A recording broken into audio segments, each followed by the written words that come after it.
اعوذ باللہ من الشیطان الرجیم، بسم اللہ الرحمن الرحیم۔ آیت نمبر 28۔ کیف تکفرون باللہ وکنتم امواتا فاحیاکم ثم یمیتکم ثم یحییکم ثم الیہ ترجعون۔ تم کس طرح انکار کرتے ہو اللہ تبارک و تعالیٰ کا، حالانکہ تم مردہ تھے، اس نے تمہیں زندہ کیا، پھر وہ موت دے گا تمہیں، پھر وہ تمہیں زندگی دے گا، اور پھر تم اسی کی طرف تم لوٹائے جاؤ گے۔ گزشتہ آیات میں اس بات کا ثبوت دیا گیا تھا کہ اللہ تبارک و تعالیٰ موجود ہے، وہی قدرتوں والا ہے، وہی پیدا کرنے والا ہے، اور وہی کامل اختیار والا ہے۔ اور اس آیت میں اللہ تبارک و تعالیٰ نے فرمایا، تم اللہ تعالیٰ کے وجود سے کیسے انکار کر سکتے ہو؟ تم اپنے وجود کے اندر اس کی نشانیاں نہیں دیکھتے؟ تم مردہ تھے، یعنی تم کچھ بھی نہیں تھے، اللہ تبارک و تعالیٰ ہی نے تمہیں زندگی دی، پھر اللہ تبارک و تعالیٰ ہی تمہیں موت دیتا ہے، پھر اللہ تبارک و تعالیٰ ہی تمہیں موت کے بعد زندہ کرے گا، اور اسی کی طرف تم لوٹائے جاؤ گے۔ حضرت عبداللہ بن مسعود رضی اللہ تعالی عنہ فرماتے ہیں کہ قرآن پاک میں جو ہے کہ کفار یہ کہیں گے، قالوا ربنا امتنا اثنتین واحییتنا اثنتین فاعترفنا بذنوبنا فہل الی خروج من سبیل۔ تو حضرت عبداللہ بن مسعود رضی اللہ عنہ فرماتے ہیں کہ قرآن پاک میں جو یہ ہے کہ کفار کہیں گے کہ اے ہمارے رب، تو نے ہمیں 2 موتیں دیں اور تو نے ہمیں 2 زندگیاں دیں، 2 دفعہ تو نے ہمیں مارا اور 2 دفعہ تو نے ہمیں زندہ کیا۔ تو حضرت عبداللہ بن مسعود رضی اللہ عنہ سے روایت ہے کہ اس کا مطلب یہ ہے کہ تم باپوں کی پیٹھوں میں مردہ تھے، یعنی کچھ نہ تھے، اس نے تمہیں زندہ کیا یعنی پیدا کیا، پھر تمہیں مارے گا یعنی موت ضرور آئے گی، پھر تمہیں قبروں سے اٹھائے گا۔ پس 2 موت یعنی ایک دنیا میں آنے سے پہلے اور دوسری دنیا سے جانے کے بعد، 2 موت وہ اللہ تبارک و تعالیٰ کے ہاتھ میں ہے، پھر 2 زندگیاں، ایک دنیا میں آنے کے لیے اور دوسری قبروں سے اٹھ کھڑا ہونے کے بعد کی زندگی۔ یہ اس قادر مطلق رب تعالیٰ ہی کے اختیار میں ہے، اور وہی اس کا مالک ہے۔ تم اس کی ذات کا کیسے انکار کر سکتے ہو، یا کسی کو اس کا شریک کیسے ٹھہرا سکتے ہو؟ اور رب کریم نے یہی قرآن پاک میں کئی جگہ فرمایا، وَقَدْ خَلَقْتُكَ مِن قَبْلُ وَلَمْ تَكُ شَيْئًا، کہ اس نے پیدا کیا ہے تمہیں جب تم کچھ بھی نہ تھے، یعنی تمہیں عدم سے وجود میں جو لایا وہ اللہ تبارک و تعالیٰ ہی کی ذات ہے۔ اسی طرح سورۃ دہر میں اللہ تبارک و تعالیٰ نے فرمایا، هَلْ أَتَىٰ عَلَى الْإِنسَانِ حِینٌ مِّنَ الدَّهْرِ لَمْ يَكُن شَيْئًا مَّذْکُورًا، یقیناً انسان پر وہ زمانہ آیا جس وقت وہ کوئی قابل ذکر چیز نہیں تھا۔ اور پھر سورۃ عبس میں رب کریم نے فرمایا، قُتِلَ الْإِنسَانُ مَا أَکْفَرَهُ مِنْ أَيِّ شَيْءٍ خَلَقَهُ، مارا جائے انسان کہ وہ کس برتے پر انکار کرتا ہے اللہ تعالیٰ کا، اس نے کبھی نہیں سوچا کہ اسے کس چیز سے پیدا کیا گیا ہے۔ تو اللہ تبارک و تعالیٰ یہاں اپنے وجود، اپنے وحدہ لا شریک ہونے، اپنے معبود واحد ہونے کی رب کریم دلیل دے رہا ہے۔ اسی طرح سورۃ حامیم سجدہ میں اللہ تبارک و تعالیٰ نے فرمایا، اَإِنَّكُمْ لَتَكْفُرُونَ بِالَّذِي خَلَقَ الْأَرْضَ فِي يَوْمَيْنِ، کیا تم انکار کرتے ہو اس ہستی کا جس نے زمین کو 2 دن میں پیدا کیا؟ اور پھر سورۃ قیامہ میں رب کریم نے فرمایا، اَيَحْسَبُ الْإِنسَانُ أَلَّن نَّجْمَعَ عِظَامًا، کیا انسان یہ گمان کرتا ہے کہ ہم اس کی ہڈیوں کو جمع نہیں کریں گے؟ رب کریم خود جواب دیتا ہے، بَلَىٰ قَادِرِينَ عَلَىٰ أَن نُّسَوِّيَ بَنَانًا، ہاں ہم قادر ہیں اس بات پر کہ ہڈیوں کو جمع کرنا تو کیا، ہم تو اس کی انگلیوں کی پوریں اور انگلیوں کی پوروں کے فنگر پرنٹس کو بھی وہی لے آئیں گے جو اس کے مرنے سے پہلے یا جو اس کی زندگی میں تھے۔ تو رب یقیناً قادر مطلق ہے، وہی انسان کی زندگی کا مالک ہے، وہی انسان کی موت کا اختیار صرف اسی کو ہے۔ اسی نے انسان کو 2 دفعہ کی زندگی دی۔ تو زندگی کیا چیز ہے؟ زندگی جسم اور روح کے اتصال کا نام ہے، اور موت جسم اور روح کے علیحدہ ہو جانے کا یا انفصال کا نام ہے۔ تو یقیناً انسان اس دنیا میں آنے سے پہلے عالم ارواح میں صرف روح کی صورت میں تھا، اسے عالم عدم یعنی موت قرار دیا گیا۔ پھر اس دنیا میں آنے کے بعد اس کی روح اور جسم کو ملا دیا جاتا ہے تو وہ اس کی زندگی ہے۔ پھر قبر کا جو زمانہ ہے انسان کی اس زندگی سے مرنے کے بعد، وہ بھی روح اور جسم کے جدا ہو جانے کا زمانہ ہے، تو وہ موت ہے۔ پھر میدان حشر کے دن جو ہے، یوم حشر کے دن جو ہے، انسان کی روحوں کو ان کے جسموں میں دوبارہ ڈال دیا جائے گا، اور یہ دوسری مرتبہ کی زندگی ہوگی جو اللہ تبارک و تعالی انسان کو عطا کرنے پر قادر ہے، اور وہ انسان کو عطا کرے گا۔ ہر انسان کا اور مومن کامل کا اس بات پر یقین کامل ہونا چاہیے کہ وہی عبادت کے لائق ہے، وہی زندگی اور موت کا مالک ہے، وہی قادر مطلق ہے۔ اس کی ذات کا انکار کسی مومن کی شان نہیں ہے، یعنی کسی ذی شعور انسان کو زیب نہیں دیتا اس کی ذات کا انکار۔ آیت نمبر 29 ہے ہمارے پاس، هو الذی خلق لکم ما فی الارض جمیعا ثم استوى الی السماء فسواہن 7 سماوات وهو بکل شیء علیم۔ وہی ہے جس نے پیدا کیا تمہارے لیے جو کچھ زمین میں ہے، پھر وہ متوجہ ہوا آسمان کی طرف، پس اس نے درست کر کے بنا دیے 7 آسمان، اور وہ ہر چیز کا جاننے والا ہے۔ گزشتہ آیات میں ان دلائل قدرت کا بیان کیا گیا تھا جو انسان کے اندر ہیں۔ اب اس آیت میں ان دلائل کا بیان ہے جو انسان کو روزمرہ زندگی کے مشاہدے میں کائنات کے صفحے پر کھلی عام نظر آتی ہیں، جو اللہ تعالیٰ کے خالق ہونے، اللہ تعالیٰ کے مالک ہونے، اللہ تعالیٰ کے قادر مطلق ہونے، اور اللہ تعالیٰ کے انسان پر مہربان ہونے کی مکمل دلیل ہیں۔ هو الذی خلق لکم، وہی اللہ ہے، وہی تو اللہ ہے جس نے تمہارے لیے پیدا کیا ہے زمین کی تمام چیزوں کو۔ 2 باتیں اس سے نمایاں ہوتی ہیں کہ یہ صرف اللہ ہی ہے جو یہ سب کچھ پیدا کر سکتا ہے، اور دوسری بات کیا؟ اس نے پیدا کیا، خلق لکم، تمہارے لیے پیدا کیا۔ جہاں ہے تیرے لیے، تو نہیں جہاں کے لیے۔ تو اللہ تبارک تعالیٰ نے انسان کے لیے ہر چیز، کائنات میں فطرت کی تمام نعمتیں، کائنات کی تمام اشیاء، دنیا کی تمام تخلیقات انسان کے لیے نہ صرف پیدا کر دیں بلکہ انسان ہی کے لیے پیدا کیں، اور انسان کے لیے ان کو مسخر کر دیا۔ ہم سورۃ جاثیہ کی آیت نمبر 12 میں پڑھتے ہیں، سورۃ جاثیہ کی آیت نمبر 12 ہے، اللہ الذی سخر لکم البحر لتجری الفلک فیہ بامرہ ولتبتغوا من فضلہ ولعلکم تشکرون۔ اللہ وہ ذات ہے جس نے مسخر کیا تمہارے لیے سمندر کو یا دریاؤں کو، اور چلتی ہیں اس میں کشتیاں اسی کے حکم سے، تاکہ تم اس کے فضل سے اپنا رزق تلاش کرو، اور تاکہ تم اللہ کے شکر گزار بندے بنو۔ پھر اسی میں آیت نمبر 13 میں رب کریم مزید فرماتا ہے، وَسَخَّرَ لَكُم مَّا فِي السَّمَاوَاتِ وَمَا فِي الْأَرْضِ جَمِيعًا مِّنْهُ إِنَّ فِي ذَلِكَ لَآيَاتٍ لِقَوْمٍ يَتَفَكَّرُونَ۔ اور اس نے مسخر کر دیا تمہارے لیے جو کچھ آسمانوں اور زمین میں ہے، سب کا سب اس نے مسخر کر دیا تمہارے لیے۔ اس میں نشانیاں ہیں ان لوگوں کے لیے جو غور و فکر سے کام لیتے ہیں۔ تو رب کریم نے دریاؤں کو مسخر کر دیا۔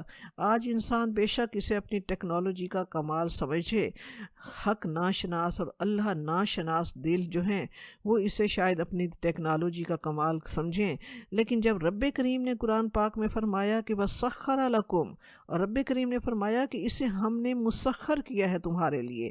مسخر کر دینا ہوتا ہے کسی چیز کو مطیع بنا کر اس سے اپنی مرضی کا کام لینا، یہ میرے اللہ کے حکم سے سمندر کی منہ زور لہریں انسان کے سامنے متی ہو جاتی ہیں، اور انسان اس کے سینے پر میلوں کا فاصلہ طے کر کے اس سے اپنا رزق کماتا ہے، سمندر کی تہوں سے قیمتی خزانے نکالتا ہے، سفر کرتا ہوا سامان تجارت لے کر ایک جگہ سے دوسری جگہ پہنچ جاتا ہے۔ یہ صرف میرے اللہ نے ان دریاؤں اور سمندر کی منہ زور لہروں کو انسان کے متی ہو جانے کا انہیں حکم دیا ہوا ہے۔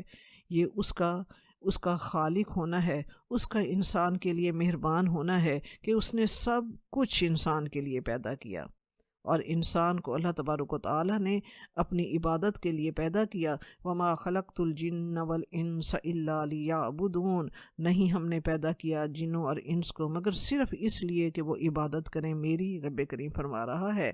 پھر رب کریم نہ صرف زمین کو بنایا، نہ صرف زمین کی ہر چیز کو انسان کے لیے پیدا کیا، اور نہ صرف انہیں پیدا کیا بلکہ مسخر کر دیا انسان کے لیے۔ اسی طرح آسمان کی اتنی خوبصورت پیاری چھت جو حد نگاہ تک انسان کو نظر آتی ہے، ثم استوى الى السماء، پھر وہ متوجہ ہوا آسمان کی طرف اور اس نے 7 آسمان درست کر دیے۔ سمو عربی زبان میں بلندی کو کہتے ہیں، سمو عربی زبان میں بلندی کو کہتے ہیں، اس لیے وہ فضا جو بلندی پر ہے اور اس میں جو کچھ ہے وہ سما کہلائے گا۔ اس کی کیا حقیقت ہے؟ سائنس جوں جوں ترقی کر رہی ہے، اس کی مدد سے وہ باتیں جو قرآن پاک میں بیان کی گئی ہیں وہ پہلے سے بھی زیادہ انسان کی سمجھ میں آ رہی ہیں، وہ رب کی قدرت کاملہ اور اس کے اللہ اکبر ہونے اور اس کی عظمت کی گواہی دے رہی ہیں۔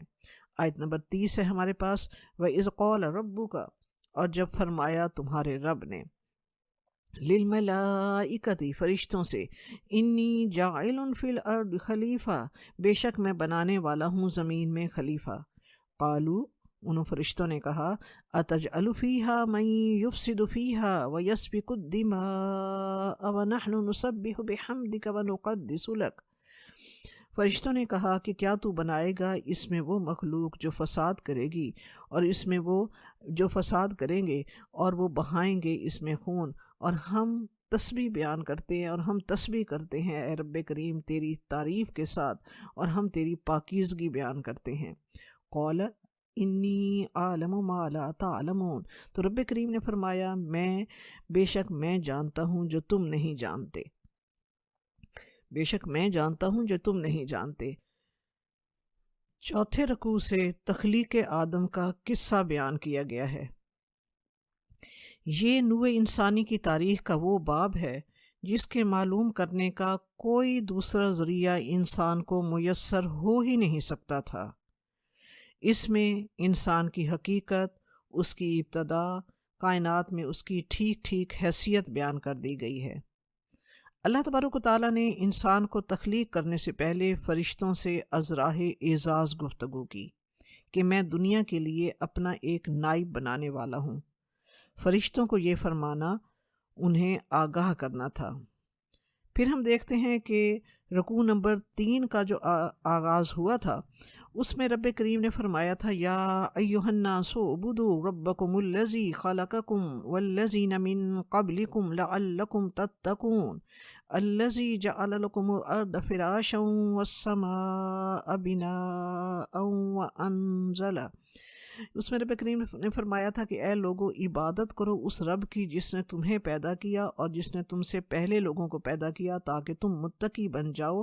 اس اللہ کی عبادت کرو جس نے تمہارے لیے زمین کو فرش کے طور پر بنایا، آسمان کو چھت کے طور پر بنایا، پھر اس نے آسمان سے پانی برسایا اور اس سے انواع و اقسام کے پھل اور کثیر چیزیں تمہارے لیے پیدا کی۔ تو رکوع نمبر 3 میں رب کریم نے انسان پر اپنے ظاہری انعامات کا ذکر کیا۔ یہ رکوع نمبر 4 جو شروع ہو رہا ہے اس میں رب کریم نے انسان پر جو باطنی انعامات کیے ہیں اور ان باطنی انعامات کی وجہ سے انسان کو رب کریم نے جو فضیلت دی ہے اس رکوع میں اس کا ذکر ہے۔ سلسلہ کلام وہی، یا ایھا الناس اعبدوا ربکم الذی، کہ اے لوگو عبادت کرو۔ اس کے لیے دلیل ہے کہ پچھلی رکوع میں یہ تھا کہ اس نے ظاہری انعامات کی انتہا کر دی تمہارے لیے، اور یہاں ذکر ہے کہ وہ اللہ، اس اللہ کی عبادت کرو جس نے تمہیں باطنی انعامات سے نواز کر تمہیں فضیلت عطا کر دی۔ تو فرشتوں نے، جب رب کریم نے فرشتوں سے فرمایا کہ میں ایک زمین پر خلیفہ بنانے والا ہوں، تو فرشتوں نے عرض کیا اللہ تبارک و تعالیٰ، جب ہم آپ کی تسبیح، پاکی، حمد اور کبریائی بیان کرتے ہیں تو ہمارے ہوتے ہوئے دوسری مخلوق کی کیا ضرورت ہے؟ رب کریم یہ وہ مخلوق جو اختیارات کے ساتھ، جب رب کریم اس مخلوق کو جب تو اختیارات کے ساتھ پیدا کرے گا تو وہ دنیا کے امن کو تہوبالا کر دے گی، زمین پر فساد اور خون خرابہ کرے گی۔ اللہ تبارک و تعالیٰ کا حاکمانہ جواب آتا ہے کہ خلافت ارضی کے لیے تقاضے تسبیح اور تقدیس سے بہت آگے ہیں، اور وہ تقاضے انی عالم و ما لا تعلمون، وہ تقاضے میں جانتا ہوں تم نہیں جانتے۔ یعنی خلافت ارضی، رب کریم کا فرمانا یہ تھا کہ خلافت ارضی کے لیے ایسی مخلوق تخلیق کر رہا ہوں جو اختیارات رکھتی ہوگی، جس کے پاس فکر و عمل کی آزادی جسے میں عطا کروں گا، جس کے پاس فکر و عمل کی آزادی ہوگی، چاہے تو وہ مجھے مانے، چاہے تو نہ مانے، چاہے تو میری اطاعت کرے، چاہے تو نہ کرے، چاہے تو میری محبت میں دنیا کی ہر چیز کو قربان کر دے، یا چاہے تو دنیا کی محبت میں وہ مجھے بھول جائے، اسے میں اختیار دوں گا۔ اس کے پاس آزادی اور عمل، اس کے پاس اختیار اور عمل کی آزادی ہوگی۔ اور رب کریم نے فرمایا کہ تمہیں جو فساد کا اندیشہ ہے وہ ٹھیک ہے، مگر اصلاح کا پہلو زیادہ ہے۔ اختیارات رکھنے کے باوجود اس مخلوق میں انبیاء اور رسل بھی ہوں گے، اسی مخلوق میں اختیار رکھنے کے باوجود شہداء بھی ہوں گے، صدیق بھی ہوں گے، صالحین بھی ہوں گے، مومنین بھی ہوں گے، عابد و زاہد بھی ہوں گے، علماء اور صلحاء بھی ہوں گے۔ اختیار رکھنے کے باوجود کہ چاہے وہ مجھے یاد کرے یا نہ کرے، اسی مخلوق میں خوف الہی میں آنسو بہانے والے، رات کے سجدوں میں رو رو کر مجھے منانے والے بھی ہوں گے۔ اللہ تبارک و تعالیٰ جانتا تھا کہ ابھی فرشتے نہیں سمجھ سکتے، مگر جب یہ عرفات کے میدان میں میری محبت میں دور دور سے کھنچ کر آنے والے گرد آلود بالوں کے ساتھ ہجوم کے ہجوم کو لبیک اللہم پکارتے دیکھیں گے تو یہ جان جائیں گے۔ جب یہ فرشتے میدان بدر میں 313 کو ہزاروں کی تعداد کے سامنے کامل جذبے کے ساتھ صف آرا دیکھیں گے، جب یہ فرشتے پیاس سے خشک ہونٹوں کے ساتھ تیروں کی بارش میں میرے اس بندے کو سجدہ شبیری ادا کرتے دیکھیں گے، جب نار نمرود میں میرے خلیل اللہ کو بے خطر کودتے دیکھیں گے، تو بات ان کی سمجھ میں آ جائے گی کہ جبری عبادت کیا ہوتی ہے، اور آزادی اور اختیار کے باوجود پیار و محبت کی عبادت کیا ہوتی ہے۔ چاہے یہ تعداد میں کم ہوں ایسے لوگ، مگر یہ کم تعداد بھی کثیر پر حاوی ہوگی۔ انی عالم ما لا تعلمون، یقیناً فرشتے سے بہتر ہے انسان بننا۔ رب کریم جانتا تھا کہ میرے بندے اپنے آزادی اور اختیار کے باوجود میری بندگی کا وہ حق ادا کریں گے کہ آسمان کے فرشتے بھی اس پر رشک کریں گے۔ نمبر 31 سے 33 تک 3 آیات کو ہم اکٹھے لیں گے۔ سلسلہ کلام ایک ہی چل رہا ہے، تخلیق آدم کا۔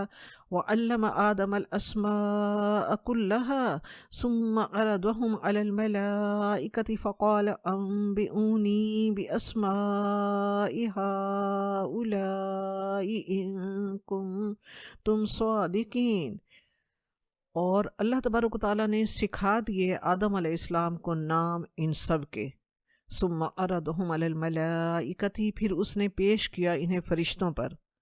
فقالا، پھر رب کریم نے فرمایا، انبئونی باسماء ہؤلاء ان کنتم صادقین، رب کریم نے فرمایا فرشتوں سے کہ مجھے ان ناموں کو، مجھے ان کے نام بتاؤ اگر تم ہو سچے۔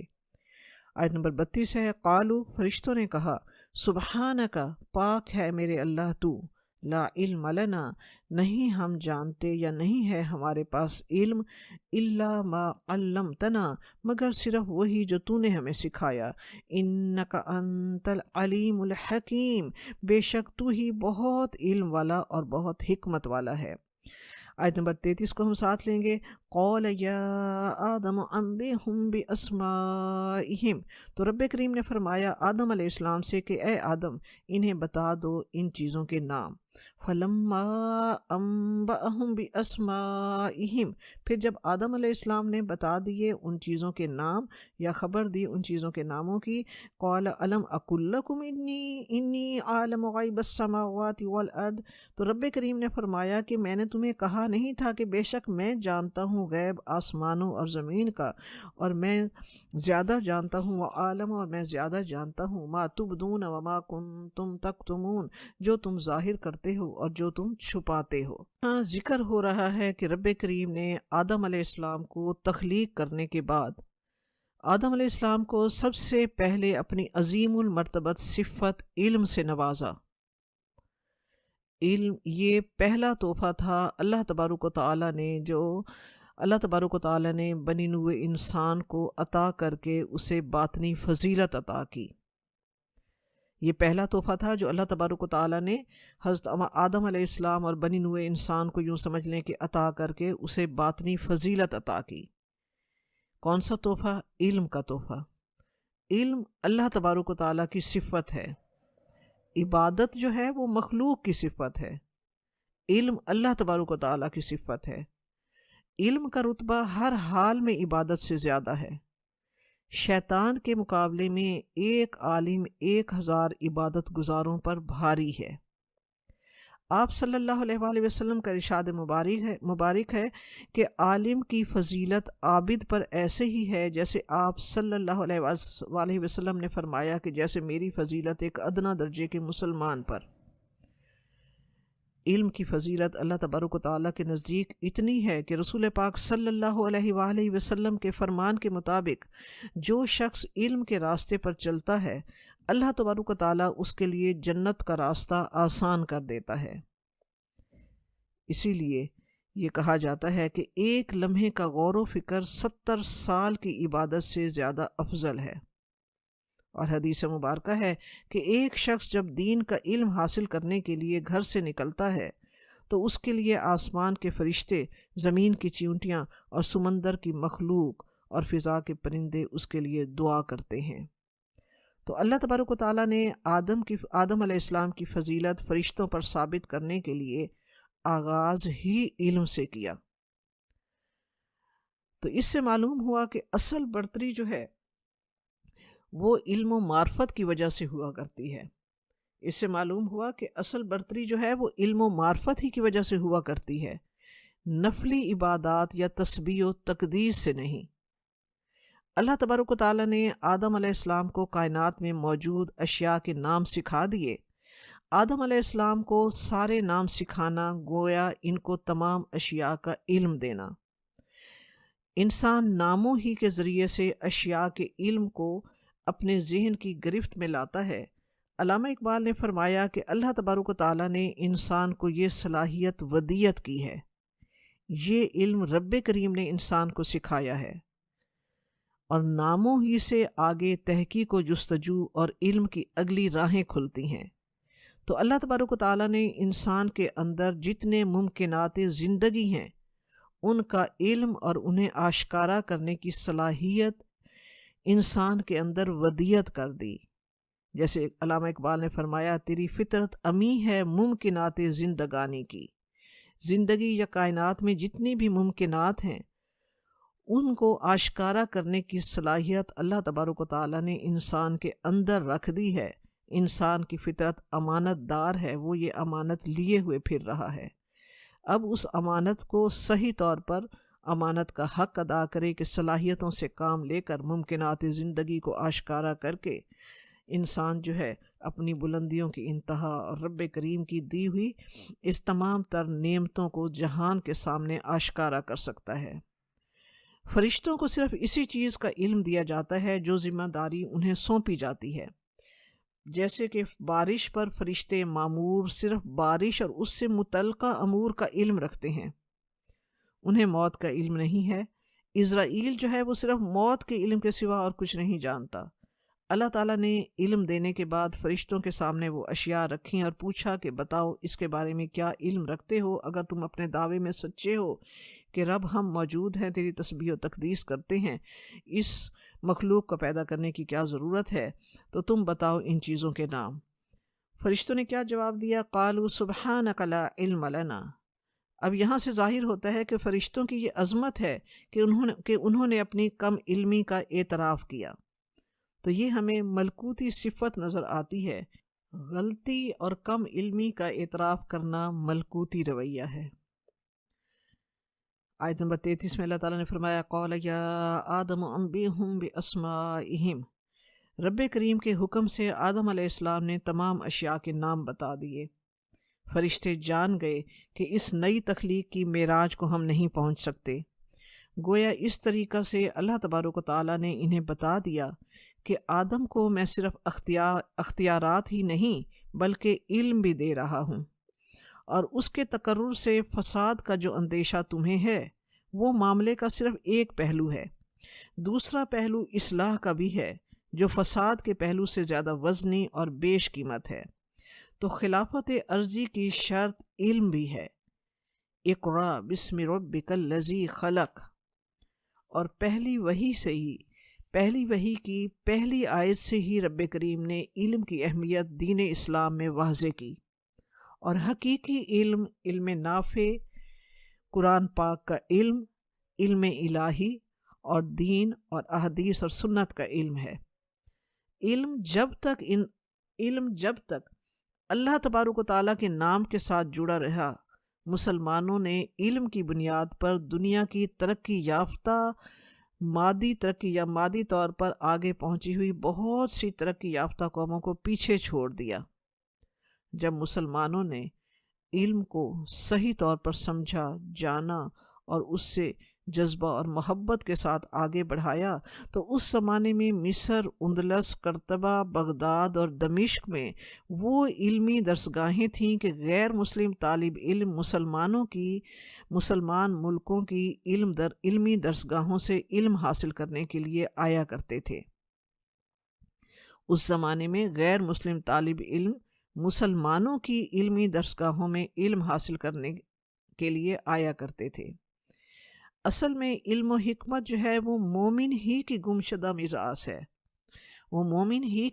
میراث ہے، مسلمان علم کے ساتھ جب تک جڑا رہا اور اس نے علم کو اللہ تبارک و تعالیٰ کے نام کے ساتھ جوڑے رکھا، تو وہ یوں بالا ہوئے کہ الطاف حسین حالی نے مسدس حالی میں اس زمانے کا نقشہ کھینچا ہے کہ لیے علم و فن ان سے نصرانیوں نے، ادب ان سے سیکھا صفاہانیوں نے، کیا کسب اخلاق روحانیوں نے، کہا بڑھ کے لبیک یزدانیوں نے، ہر ایک دل سے رشتہ جہالت کا توڑا، کوئی گھر نہ دنیا میں تاریک چھوڑا۔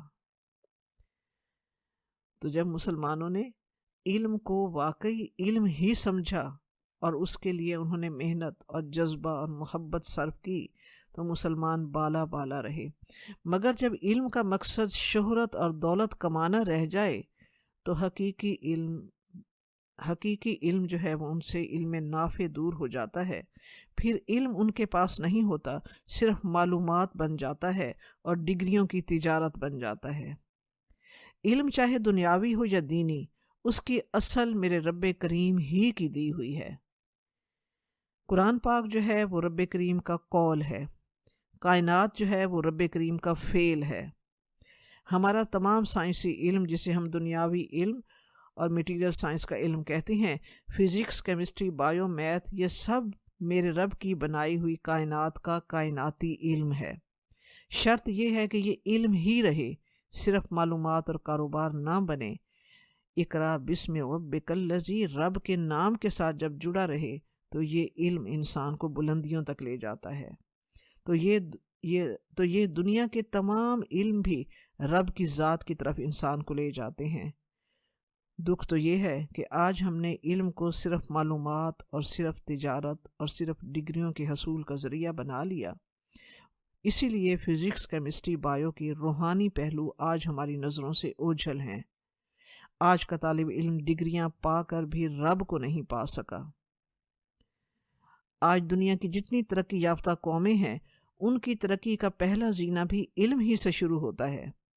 علم ہی کی ترقی کی بنا پر وہ چاند تک تو پہنچ گئے، مگر چونکہ ان کا علم اللہ کے نام کے ساتھ جڑا ہوا نہیں ہے، اس لیے وہ چاند پر پہنچ کر بھی چاند کے خالق کو نہ پہچان سکے۔ علم نے انہیں دنیا کی سرداری تو دی مگر رب کا نائب نہ بن سکے۔ اللہ تبارک و تعالی نے آدم علیہ السلام کو برتری فرشتوں پر علم کی وجہ سے دی۔ علم، حقیقی علم نافع وہ ہے جس کا مرتبہ عبادت سے زیادہ ہے۔